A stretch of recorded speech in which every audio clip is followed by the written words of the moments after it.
သွားလဲရင်ကန်ဆိုးသွားတဲ့ကောင်မလေးဟာဒီနေ့ငါရမ်းပြင်းတာပဲငါတငယ်ချင်းတွေကိုဖုန်းဆောက်ခေါ်လိုက်မယ်ဟာငါဖုန်းကလည်းဘယ်မရှိဘူးပဲဒါဆိုငါစပိန်နဲ့ပဲမိုးဝိန်နဲ့သူတို့ခေါ်လိုက်တော့မယ်လာငါတငယ်ချင်းပဲဟဲ့တငယ်ချင်းငါတခုပြောကြရရှိလို့အဲ့နင်ငါ့ရင်လိုက်ခင်မလားအေးလိုက်ခင်မယ်ခဏနေတော့ငါစပိန်ထုတ်လိုက်အောင်မယ်ဟဲ့တကယ်ချင်းနေစမီရရလာပဲနော်အေးငါမနေ့ကငါအသိဝေလာတော့ဟိုတကယ်ချင်းတစ်ခေါက်မလားအေးကနည်းနည်းလေးဝေရပါနော်ဟဲ့တကယ်ချင်းဟဲ့နေတို့ကဘာလို့လောက်ကြလဲအော်နေတို့ငါအိမ်လိုက်ခဲ့မလားလို့ငါဒီနေ့အိမ်မှာပြောကြတခုရှိလို့အေးခဏလေးငါလေးစမိတ်ထောက်လိုက်အောင်မယ်ဒါဆိုလို့ရှိရင်ငါတို့သွားကြတာပေါ့ပြီးလာကောင်းမရင်းလာကြဒါဆိုနေတော့လည်းရောက်လာပြီဆိုတော့ငါတို့အိမ်သွားကြမလားပြီးအေးမင်းငါတို့ဘာလို့ခက်တာတော့ငါတို့ပြောစရာရှိရလေငါနေအိမ်ငါလို့လေခေါ်လေငါအိမ်ကိုလည်းလာလေငါနေအိမ်ကိုလာတယ်ဒါပေမဲ့ဆူရကျတော့ငါအိမ်ကိုလာပြီးတော့လေသူကြိုင်တော့ငါတို့မပေးလာဘူးဘာဖြစ်လို့လဲမသိဘူးနော်အေးဟုတ်ပါရဲ့ငါတို့အိမ်လာနေမယ်ပြောင်းသူကငါအိမ်မှာရှုပ်ပွားနေလို့ဒါပဲပြောနေနော်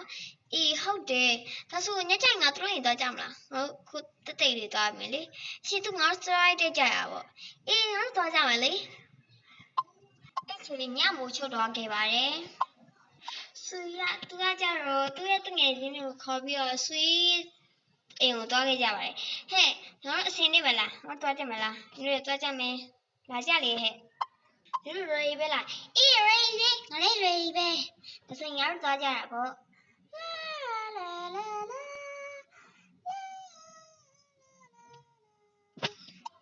ဆူရီကညဘက်ကြတော့သူကကြတော့တနေရာသွားခဲ့ပါတယ်ငါဝယ်စရာရှိလို့တော့ဝယ်လာအောင်မယ်တော့ငါဆွေးစီရောက်ပြီဆိုတော့ငါတို့အထဲဝင်လာကြည့်မလေဟဲ့လို့စပိန်နေရောငါတို့စပိန်နေခုနကမှပဲထားခဲ့တယ်အေးပြ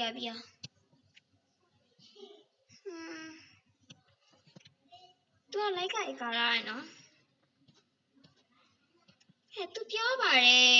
သူလေကအပေါ်လေကမထုတ်ထားဘူးနော်နည်းအေးဟုတ်တယ်အခုမှဘာလို့ထုတ်လဲမသိဘူးငါတို့တွေ့ကြည့်မယ်ဘာငွေလည်းမသိဘူးနော်ဘာမှတော့မမြင်ရဘူးဟဲ့မသွေးချောင်းရဲ့သွေးတွေပဲကျုပ်လေးဟိုးမလေးငွေနဲ့မအနည်းအောင်နေဘာလဲမသိဘူးလားငါတို့ဘောလည်းကြည့်ကြရအောင်ဒီမလေးသွေးတွေဟာအေးသူလူကိုင်းသူမီလုံးနေဒါဆိုရင်ငါအပေါ်တက်ကြည့်မလားခဲ့အဲ့တော့သူကအခန်းဝင်ကြရပါတယ်အခန်းကြီးကလည်းသူ့ရဲ့အပေါ်ယူကြနေရပဲအပေါ်တော့ဘာရှိအောင်လည်းမသိဘူးငါတို့အပေါ်တက်ကြည့်ကြမယ်အဲ့ဒါသူကကြောင်းလန့်နေအပေါ်တက်သွားကြပါတယ်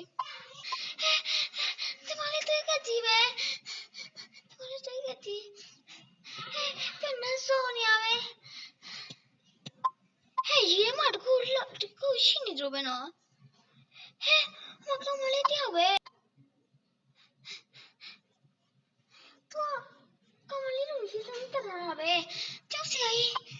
အဲ့ချိန်မှာပဲနောက်ထပ်ကောင်မလေးတွေကိုလည်းအုပ်ထားတွေ့လိုက်ရပါတယ်ငါတို့တင်ရတဲ့အမြတ်ဆက်လာကြည့်မယ်အဲ့ဒီသူတို့ပြေးမှုလုပ်နေတဲ့ချိန်မှာပဲစူရီရတယ်ကြောက်စရာအတန်းနဲ့ပြောပါလေနေတော့ငါအိမ်မှာဘာလုပ်နေကြတာလဲငါနေတော့အိမ်မလာခိုင်းဘူးလေစူရီကလည်းနောက်ခါဘယ်တော့မှမလာအောင်လို့ဒုံးနဲ့သူတို့သွားလို့တခါလေးတက်ပြစ်လိုက်ပါတယ်အဲ့ဒါသူကတက်ပြစ်ပြီးတော့မျိုးလုံးလေးကိုထုတ်လိုက်ပါတယ်အခုဆာကူရာ channel လေးကိုကြည့်လို့ရှိရင်เนาะ channel လေးကို like and subscribe လေးလုပ်ပြောချင်ပါတယ်ရှင်အားလုံးပဲ bye bye